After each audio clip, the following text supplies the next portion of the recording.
हे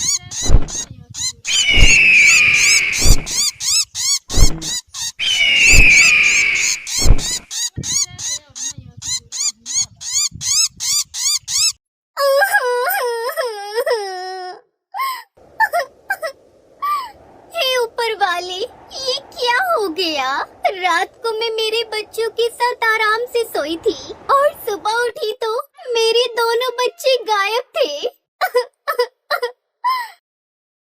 सभी पंछी टुनटुनी चिड़िया को सहानुभूति दे रहे थे। रो मत टुनटुनी बहन, रो मत। तेरा दर्द मुझसे नहीं देखा जा रहा। दोस्तों, हमें ये सब बातें जल्द से जल्द राजा जी को बतानी होंगी। सभी पंछी राजा जी के पास आ जाते हैं और उन्हें सारी बातें बता देते हैं। तो ये बात है, लगता है जंगल में कोई शिकारी पंछी आया है। सिपाहियों, जल्द से जल्द टुनटुनी के बच्चों को ढूंढा जाए और अड़ोस पड़ोस के जंगल में भी ये बात बता दो। राजा जी ने ऐलान तो कर दिया, लेकिन टुनटुनी चिड़िया फिर भी परेशान थी। रात हो गई और सभी पंछी अपने अपने घोंसले में सतर्कता से सो गए। रात थोड़ी और गहरी हो गई। शिकारी गिद्ध फिर से जंगल में आ गया और अपना काम कर कर फिर से वापस चला गया। सुबह हो गई। रानो चिड़िया के दोनों बच्चे गायब थे। रानो चिड़िया जोर जोर से रो रही थी। उसकी रोने की आवाज सुनकर टुनटुनी, कालू और बबली मौसी वहां पर आ जाती है। अरे रानो, क्या हुआ? तुम रो क्यों रही हो? क्या बताऊं कालू, सुबह से मेरे बच्चे नहीं मिल रहे। लगता है टुनटुनी की तरह मेरे बच्चों को भी कोई उठाकर ले गया। अरे बाप रे, लगता है जंगल में कोई चुड़ैल का साया है जो सब बच्चों को अपना शिकार बना रहा है। ये बात जंगल में आग की तरह फैल जाती है। जंगल में हर तरफ खौफ का माहौल छा गया था। सभी मिलकर राजा जी के पास चले जाते हैं। लगता है शिकारी बहुत चालाक है, हमें उसे जल्द से जल्द पकड़ना होगा। आप सभी शांति बनाए रखें, जल्दी ही समस्या से छुटकारा मिल जाएगा। रात हो गई। सभी पंछी आंखों में तेल डालकर जाग रहे थे। सभी पंछियों ने अपने अपने बच्चे रानो चिड़िया के घर छोड़ दिए थे। ओए, लगता है सब सो गए। मुझे जल्दी जाकर अपना काम करना होगा। गिद्ध एक खाली बोरी लेकर जंगल की तरफ निकल पड़ता है। तभी बबली मौसी उसे देख लेती है। ओए गिद्ध के बच्चे, रुक, तुझे देखती हूँ, ये ले। ओए ओए ओए, मार डाला रे, मार डाला। ओए, मार डाला रे, मार डाला। सिपाहियों, पकड़ लो इस कठोर शिकारी पंछी को। ओए ओए चिड़िया, ये क्या कह रही हो? मैं तुम्हारे बच्चों को क्यों छुपाऊंगा? मैं तो खुद शाकाहारी हूँ। मैं तो यहाँ टमाटर चुराने आया था। शिकारी गिद्ध तो सुना था, लेकिन आज पहली बार टमाटर खाने वाला गिद्ध देखा है। ओए ओए, मैं सच कह रहा हूँ। पंछियों, जाने दो मुझे। सिपाहियों, जाने दो इस गिद्ध को। गिद्ध अपनी बोरी समेटकर वहां से ले जाता है। ओए ओए, इस टुनटुनी चिड़िया ने तो मुझे मार ही डाला रे। उस कमबख्त चिड़िया को तो बाद में देखूंगा। सभी पंछियों के लिए ये बड़ी ही आश्चर्यजनक बात थी। सभी पंछी अपने अपने बच्चे लेने के लिए रानो चिड़िया के घर चले जाते हैं। रानो बहन, दरवाजा खोलो, हम सब वापस आ गए हैं। रानो, अरे ओ रानो बहन, दरवाजा खोलो।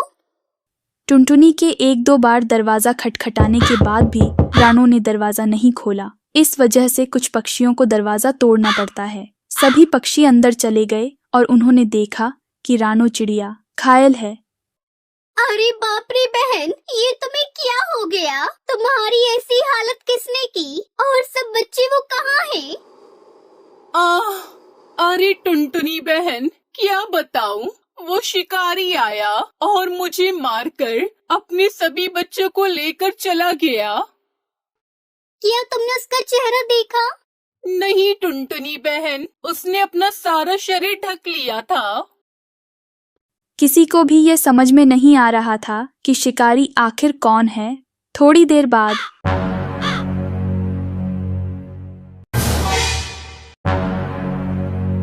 अरे चिड़िया, इतनी देर क्यों लगी तुझे? वो मैं। हाँ हाँ, अब ये बच्चा रख और कट ले यहाँ से। रानो वहां से जाने ही वाली थी। तभी राजा जी, उनके सैनिक और सभी पक्षी वहां पर आ जाते हैं। रुक जाओ, अपनी जगह से हिलने की कोशिश मत करना। अरे लगता है इस चिड़िया ने मुझे पकड़ने का प्लान बनाया है। अब तो भागने में ही मेरी भलाई है। शिकारी चील वहाँ से सबकी नजरों से बचकर भागने वाला होता है। तभी राजा जी के सैनिक उसे पकड़ लेते हैं। अरे रानू, बताओ तुमने ऐसा क्यों किया? हम पंछियों ने तुम्हारा क्या बिगाड़ा था? मुझे माफ कर दो टुनटुनी, मैं ऐसा बिल्कुल नहीं करना चाहती थी। लेकिन जब उस दिन मैंने अपने बच्चों के बारे में राजा जी को बताया, राजा जी ने मेरे बच्चों को ढूंढने का ऐलान तो कर दिया, पर उनके सिपाही मेरे बच्चों को ढूंढने के बजाय एक पेड़ के नीचे सो गए।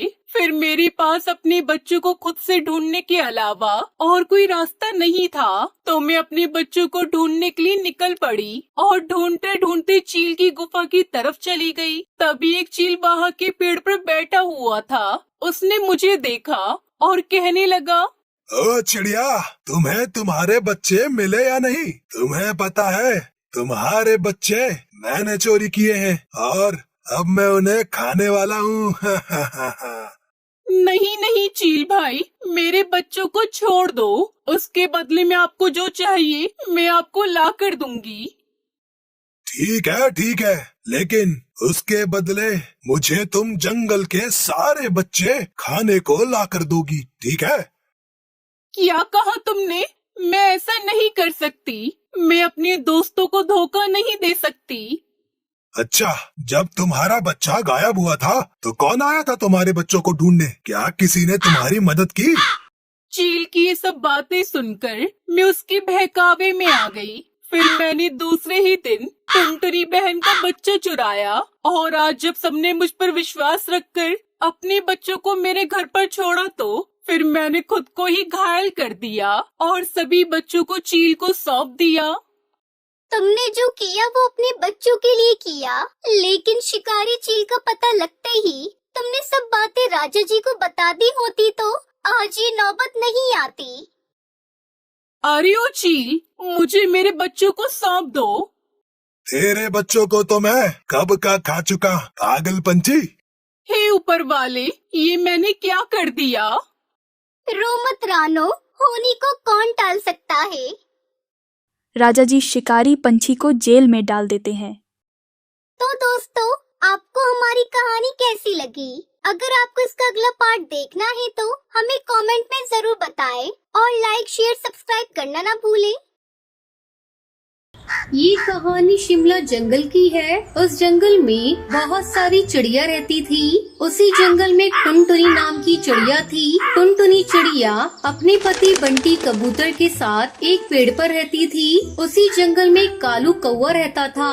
वो बहुत ही दुष्ट कौवा था। जब भी कोई पक्षी अंडा देता था तो कालू कौवा छुपके से जाकर अंडा चुरा लेता था और नीचे फेंक देता था, जिससे कि अंडा फूट जाता था। सारे पक्षी कालू कौवे से बहुत परेशान थे। एक दिन की बात है, टुनटुनी चिड़िया अपने पति बंटी कबूतर से कहती है, सारे पक्षियों के अंडे कालू कौवा चुरा कर ले जाता है या तो फिर उन्हें वही घोंसले में फोड़ देता है और मैं नहीं चाहती कि मेरे बच्चे पैदा होने से पहले ही मर जाएं। तुम चिंता क्यों करती हो टुनटुनी? मैं तुम्हारे संग हूँ ना। देखता हूँ वो काला दुष्ट कौवा कैसे हमारे अंडों को चुरा कर लेके जाता है। और देखना, जल्दी हमारी गोद में हमारे 2 नन्हे नन्हे बच्चे होंगे। कितने वर्षों की तपस्या के बाद तुम अंडे दे पाई हो। मुझे तो हर समय यही परेशानी खाई जा रही है। कुछ दिनों तक हमें अपने अंडों की बड़ी सावधानी से रक्षा करनी होगी। एक बार अंडे से बच्चे निकल आए फिर कोई चिंता नहीं, हम अपने अंडों को कुछ नहीं होने देंगे। तुम चिंता न करो और ज्यादा सोचो मत, मैं तुम्हारे संग हूँ ना। हमारे अंडों को कोई नुकसान नहीं पहुँचाएगा। और देखना, हमारे बच्चे भी जल्दी ही इस दुनिया में आएंगे। चलो अब मैं जंगल की ओर जा रहा हूँ, थोड़ा दाना पानी लाता हूँ। तुम अपने और अंडों का अच्छे से ध्यान रखना। ये कहकर बंटी कबूतर वहाँ से उड़ता हुआ जंगल की ओर चला जाता है। इधर टुनटुनी चिड़िया अपने अंडों की रक्षा करते हुए घोंसले में बैठी हुई सोच रही थी कि कहीं वो कालू दुष्ट कौवा वहाँ आकर उसके अंडों को न चुरा कर ले जाए। तभी वो दुष्ट काला कौआ वहाँ आता है। टुनटुनी चिड़िया उस दुष्ट कौवे को देखकर घबरा जाती है। अच्छा, तो तू अपने अंडों की यहाँ रक्षा करने बैठी है, पर तुझे क्या लगता है कि मैं तेरे अंडे को यहाँ से चुरा नहीं सकता? कालू कौवे, अगर तुम आगे बढ़े तो मैं तुम्हारा यही सर्वनाश कर दूंगी। अच्छा, तुम एक छोटी चिड़िया होकर मुझसे मुकाबला करोगी, मेरा सर्वनाश करोगी? अच्छा, मैं तो डर गया। तुझे मैं अभी सबक सिखाता हूँ। वो काला दुष्ट कौआ टुनटुनी चिड़िया पर हमला कर देता है। दोनों के बीच में काफी समय तक लड़ाई होती है। लड़ाई में टुनटुनी चिड़िया बुरी तरह से जख्मी हो जाती है और वो जमीन पर गिर जाती है। टुनटुनी चिड़िया, अब तेरे अंडों को मुझसे कौन बचाएगा? मुझसे मुकाबला करने चली थी तू, मेरा सर्वनाश करने वाली थी तू। अब क्या हुआ? खुद ही जमीन पर जख्मी हालत में पड़ी हो। देखो, कोई नुकसान मत पहुंचाना, मैं तुम्हारे आगे हाथ जोड़ती हूँ। तुम मेरे सामने कितना भी गिड़गिड़ाओ, पर मैं तुम्हारे अंडों को यहाँ से लेकर ही जाऊंगा। आज कोई तुम्हारे अंडों को मुझसे नहीं बचा पाएगा। वो काला दुष्ट कौआ टुनटुनी चिड़िया की एक नहीं सुनता और उसके दोनों अंडों को उठाकर अपने साथ लेकर चला जाता है। टुनटुनी चिड़िया उस काले कौवे के सामने गिड़गिड़ाती रही, पर उस काले कौवे को जरा सी भी चिड़िया पर दया नहीं आई। तभी बंटी कबूतर उड़ता हुआ टुनटुनी चिड़िया के पास आता है। क्या हुआ टुनटुनी, क्या हुआ? तुम रो क्यों रही हो? क्या हुआ तुम्हें? मैंने आपसे कहा था ना कि वो अंडों को यहाँ से चुरा कर ले जाएगा। मैंने उसे रोकने की बहुत कोशिश की, पर मैं उस कौवे के सामने हार गई और वो कौवा हमारे अंडों को लेकर अपने साथ चला गया। मैं उस दुष्ट काले कौवे को नहीं छोड़ूंगा। चलो, हमें अभी उसके एरिया में जाकर हमारे अंडों को सही सलामत लाना होगा। कहीं वो हमारे अंडों को फोड़ ना दे। उससे पहले हमें अपने अंडों को छीन कर लाना होगा। आप सही कहते हो, हमें अभी तुरंत वहाँ जाकर अपने अंडों को लाना होगा। हमें अपने बच्चों को बचाना होगा। कहीं ऐसा न हो कि हमारे बच्चे इस दुनिया में आने से पहले ही मर जाए।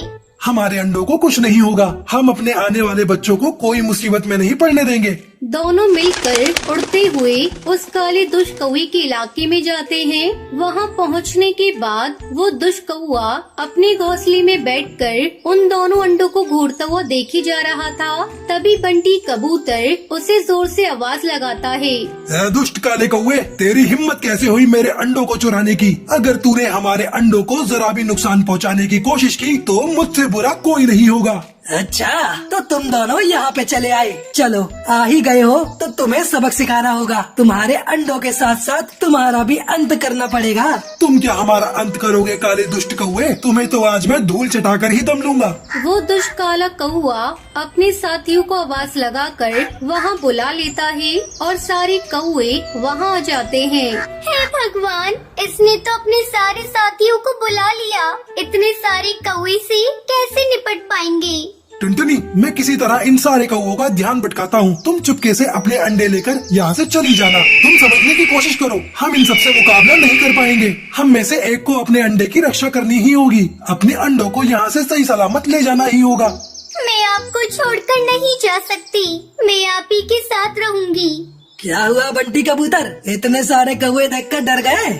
तभी वो सारे दुष्ट कौवे एक साथ मिलकर टुनटुनी चिड़िया और बंटी कबूतर पर हमला कर देते हैं। सारे दुष्ट कौवे उन दोनों को बुरी तरह से जख्मी कर देते हैं। दोनों के शरीर से इतना खून बहने लगता है कि उनसे खड़ा भी नहीं हुआ जाता। दोनों जख्मी हालत में वहीं गिर जाते हैं। क्या हुआ बंटी, हवा निकल गई?